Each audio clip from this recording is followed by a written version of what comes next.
So our next speaker is Daniela Huppenkothen, who's going to be talking about statistics. So Daniela, if you want to share your screen, awesome. So you have 25 minutes, starting now. Does it look okay? Can you all hear me? Yeah. Okay. Yeah. Hello. I can't see you, unfortunately, but I'm very excited to be part of this meeting. I'm very sorry I can't be there in person, but I'm glad I can participate and join you online. Okay, so I called this Adventures in FRB Statistics.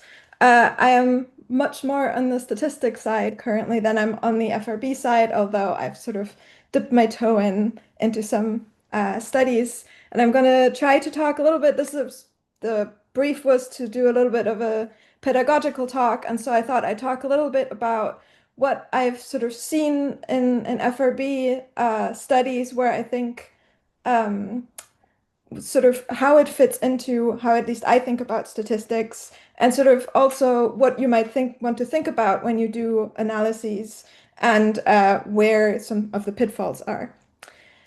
Okay, I'm gonna start with an acknowledgement that all of you are here for FRBs, and at least 50% of you are probably bored by statistics.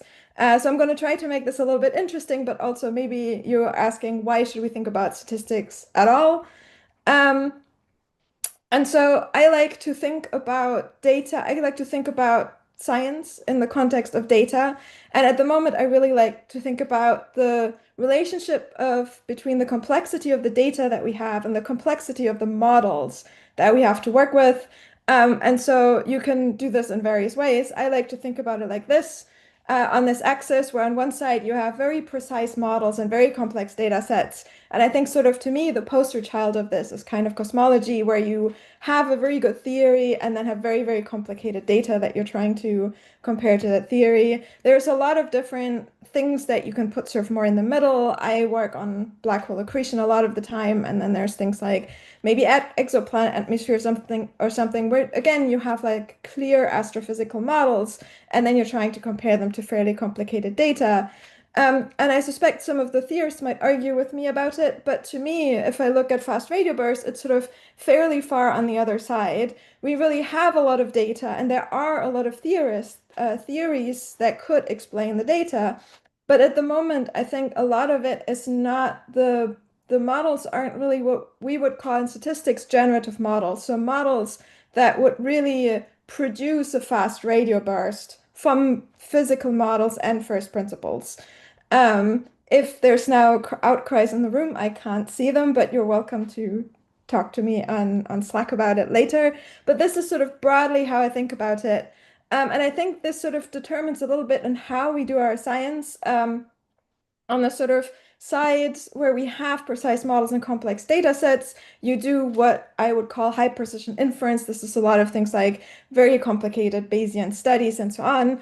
And then on the fast radio burst side, what I at least currently see is a lot of kind of data-driven modeling where you try to compute some form of summaries of the data and then try to compare that to the physical models that we currently have.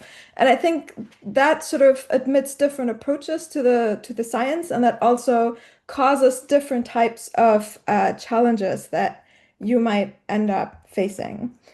Um, and so if I can give you one more high level thing about science. I want to talk about Box loop. George Box was a statistician. He is famous for saying all models are wrong, but some are useful. But sort of David Bly, who is also a well-known statistician, he sort of encapsulated how Box thinks about science as a whole in this kind of idea of Box's loop, where you start with building a model. And hopefully, usually that is where a lot of your physics goes, where you try to calculate from first principles what kind of emission you might see, and you put it through your telescope and so on. But in data-driven modeling, we often use very empirical models as well. And then you compare that model to data and you try to infer some kind of quantities that you want to know. And that is where statistics come in. This is why we're doing statistics, because statistics is how we compare data to models. And then the sort of next part of what you want to do is you want to criticize your model. You want to ask yourself, is the model actually good? Does it do a good job of explaining the data? Does it make sense? And usually you find out no, it's because all of our models are simplification in some ways. And so then you go back and you revise your model and you go through all this again. And that is sort of often a mix of statistics. You use statistical methods to criticize your model, but also this is where your physics knowledge comes in of like, do my results, do they make physical sense? And then ideally, if you have a reasonably good model, you want to apply it. For example, you might say, if you, for example, know that your FRB periodically has recurring burst episodes, you can then use that to, for example, plan the next set of observations. And so we're going to use this box loop to sort of go through the details, go through this in a bit of a detail. And I want to pick an example that I know a lot about in terms of the statistical methods because I've worked on it my entire career. And that is periodicity detection, which I think is also a big field and part of in fast radio bursts. And we're going to talk about some of the examples in fast radio bursts.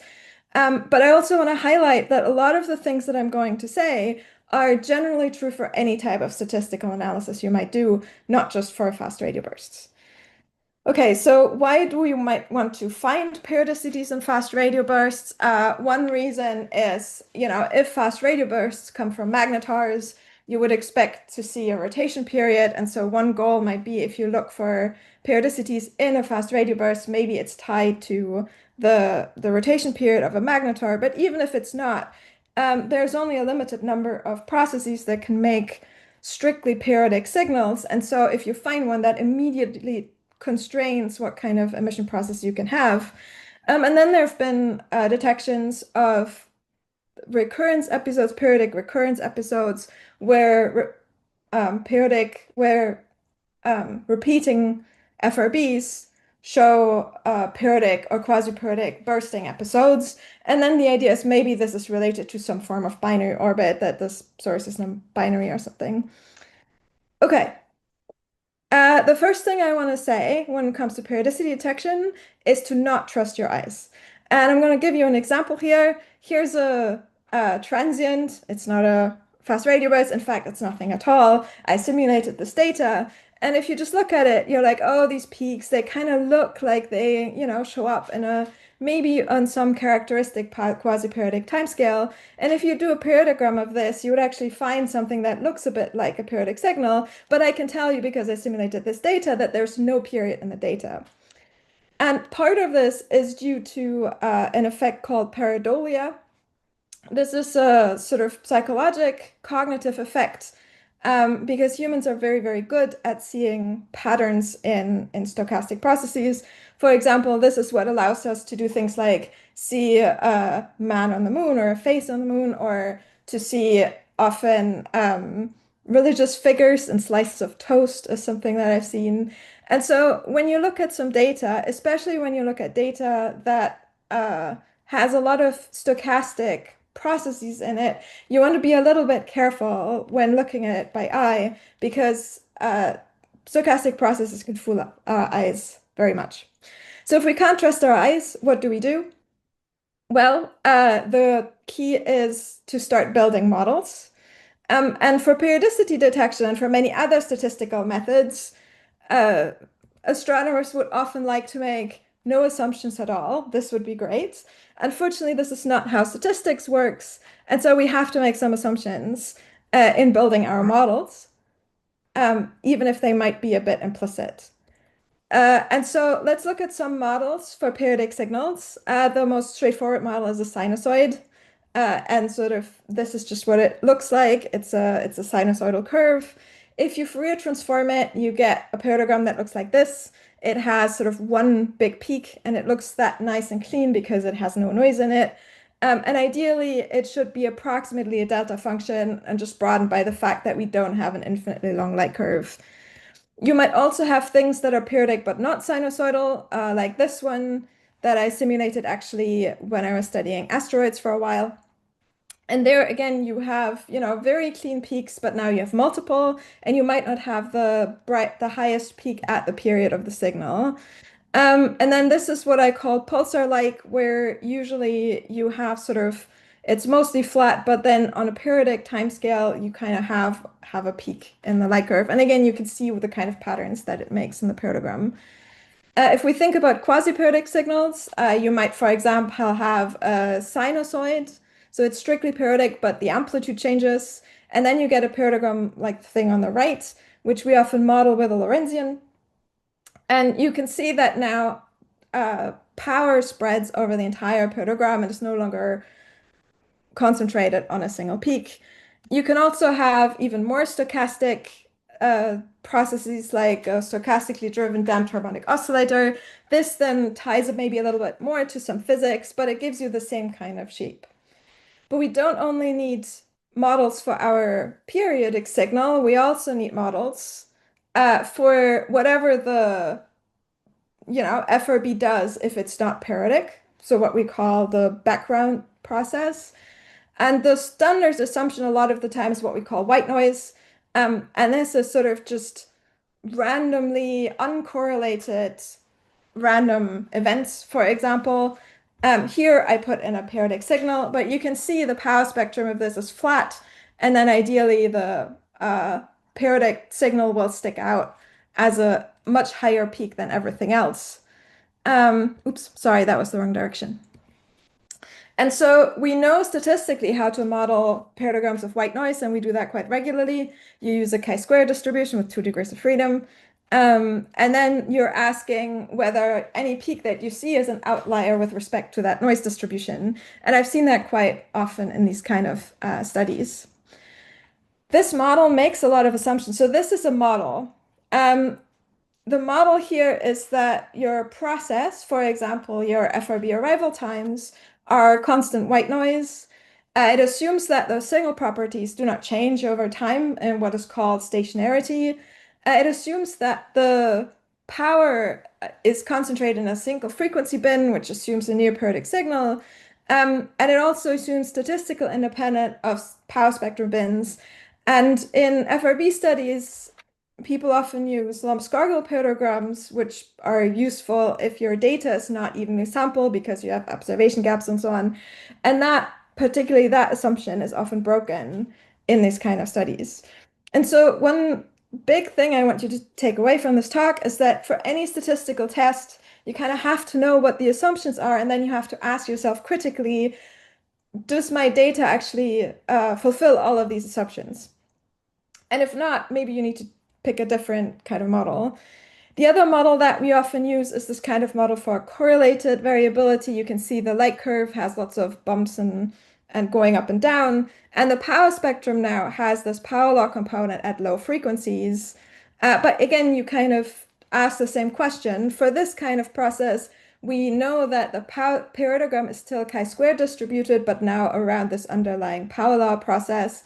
But you then again ask the same question of whether that peak is an outlier.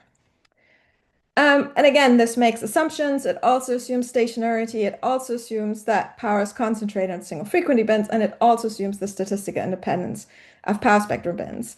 And you can see here in red, I put in the 3 sigma detection threshold for a period if it's just white noise. And you can see that the powers at low frequencies kind of, in this case, highly exceed that. Okay, some examples that I've seen in the FRB literature for variability models. Before I say this, I think one thing that's also useful to highlight is all hypothesis testing and model comparison methods basically directly compare two models. So usually a model for the variability in your fast radio burst or in your repeater, and then a model with that variability and some kind of periods. It does not make any statements about any sort of variability that is not part of these two models. So if you have any variability in the data that is not modeled in your choices for hypotheses, then that might really mess up your results.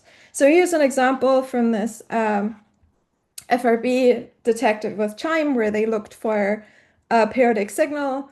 And so the assumption here is that the FRB is composed of individual pulses that you can model with a generic function, and you expect the pulses to arrive strictly periodically or randomly following a Poisson process.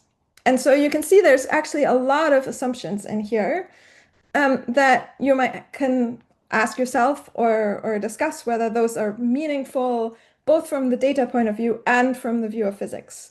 I cannot say this. This is a question for, FRB physics theorists. But I want to highlight that there are a lot of assumptions in there. Here's an example. This is a parallelogram and then a phase diagram for a repeater. And specifically, they were looking at whether this repeater has periodic episodes of bursting. And so here the idea is that the FRB arrival times are random and strictly uncorrelated, or they might arrive in a fixed periodically recurring activity window where that activity window can take up sort of more than 50% of the phase. And again, there's a bunch of assumptions in here that you make about the data, and then you go ahead and you compare those two models. But the thing that's maybe important to know is that if either of these hypotheses do not reasonably reflect reality in a particular year data, for whatever reason, that could be because of your sampling pattern or because FRBs do a different thing, then the results will be unreliable. I also want to highlight that all of these models are empirical, they're not physical. And I think physical models would make our statistical tests much more robust. However, I understand that FRBs are kind of hard to model. But whenever we can inject more physics into these, I think things would get better. Okay, in terms of inferring quantities, usually that's done with a hypothesis testing and a frequentist model or a model comparison, a Bayesian version. And so here's an example of your burst arrival times, where you're trying to figure out whether your burst arrival times cluster in a periodic way. And so your null hypothesis is that your burst arrival times are not clustered. They arrive sort of uniformly and randomly distributed in time, or that they cluster periodically. And so when you set up a null hypothesis test, you always start with a conjecture, and that's the quasi-periodic clustering. You set up a null hypothesis that they're not clustering, that they're uniformly and randomly distributed. The test statistic you might set up is maybe the highest power in the parallelogram because the sort of outliers would give you some kind of measure of a periodicity. As I said earlier, the test distribution is then a chi-square distribution. This is basically the assumptions that you make is that your process is uniform, that the powers are randomly distributed, there is no correlated variability, and also your process is stationary. And so then the decision rule is you can set up a threshold, and if your maximum power in your parallelogram is higher than the threshold, you say, okay, I found a periodicity, or at least I've rejected the null hypothesis. So this is in general how we do hypothesis testing. Okay, so then I looked into FRB arrival statistics, and I found that it's very confusing.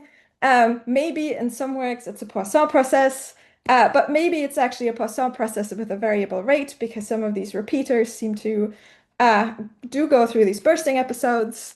It may be a Weibull distribution. So this is a distribution for the waiting time distribution plotted here between consecutive bursts. This waiting time distribution can also maybe be log normal in some cases, or possibly a Paola distribution. So there's lots of different models for different repeaters and different sort of bursting episodes.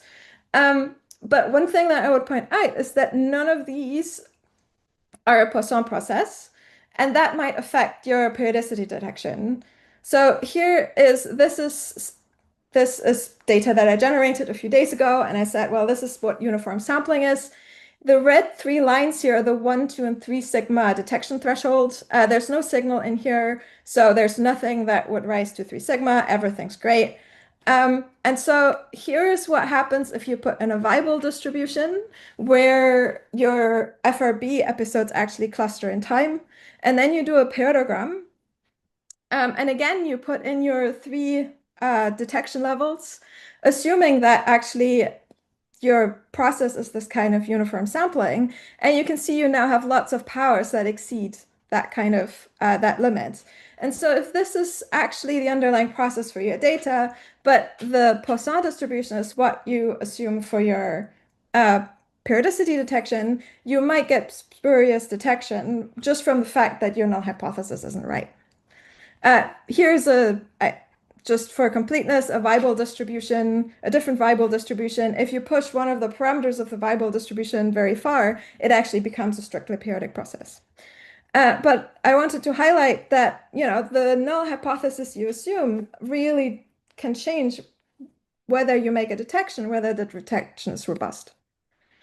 If you don't know exactly, well, you do have to know what your null hypothesis is, but if you don't know how to estimate the distribution for your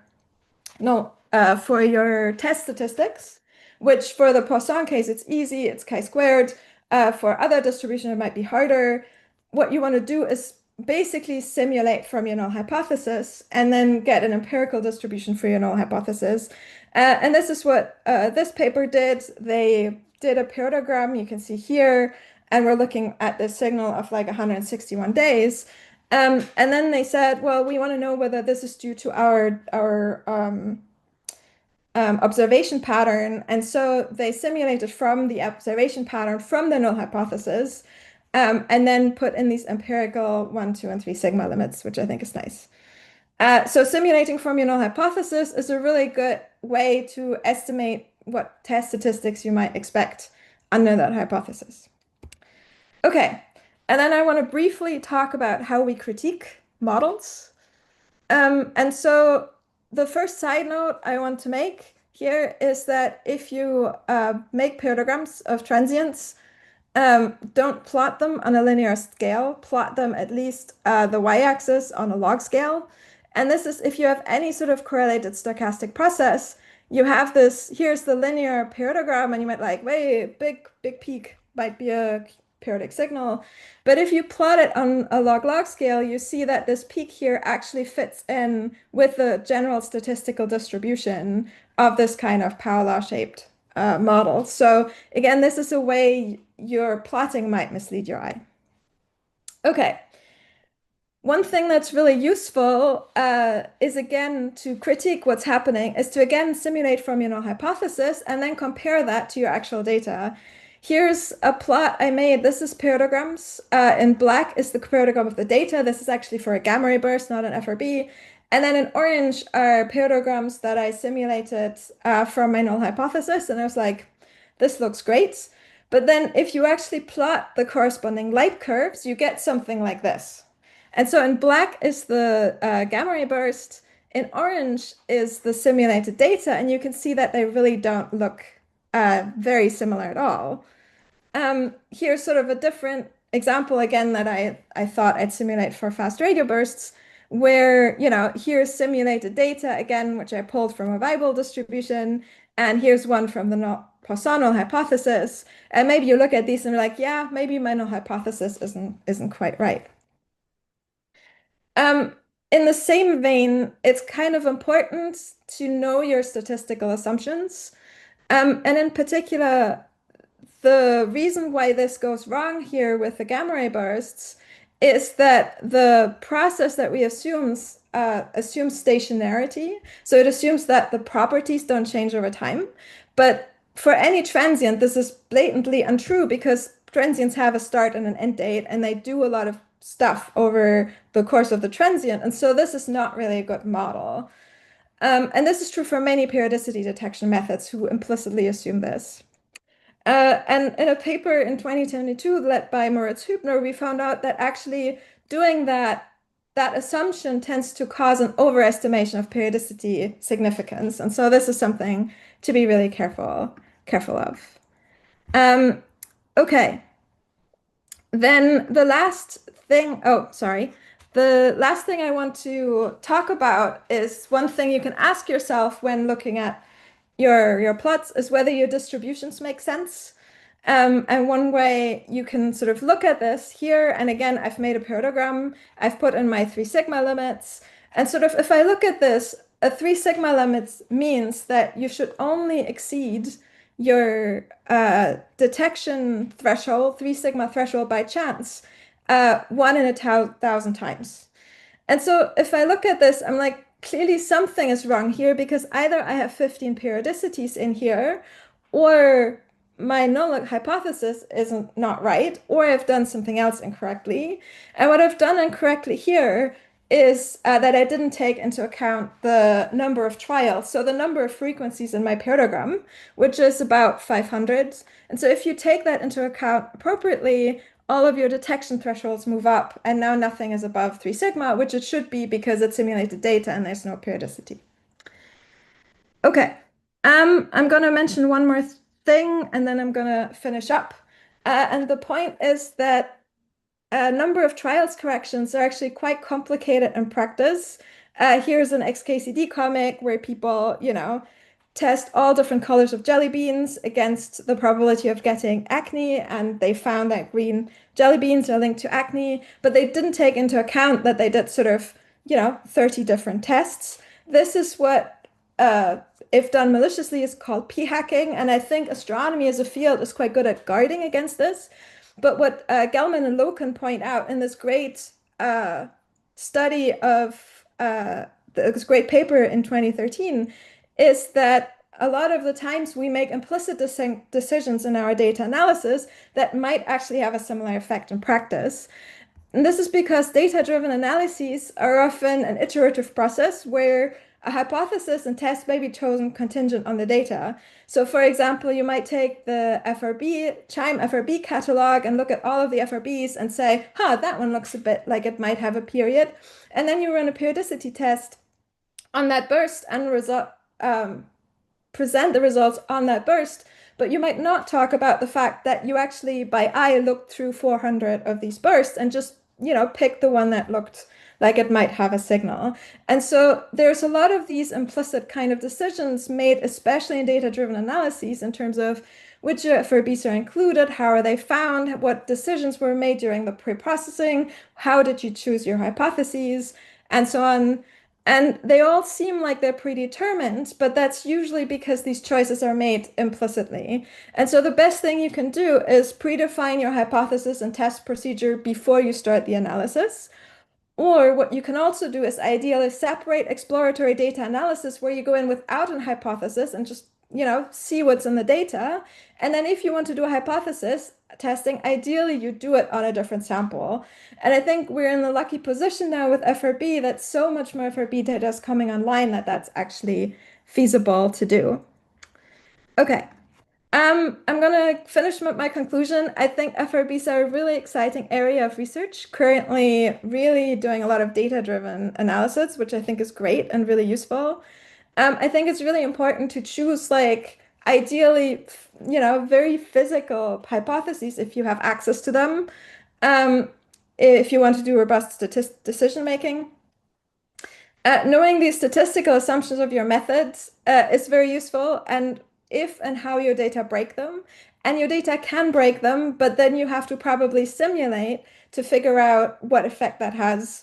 And then you want to beware of the garden of forking paths and all of the choices that you might make along the way.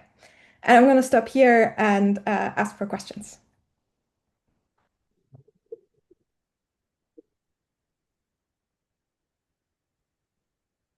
Thank you, Daniela. We have time for 2 questions, maybe.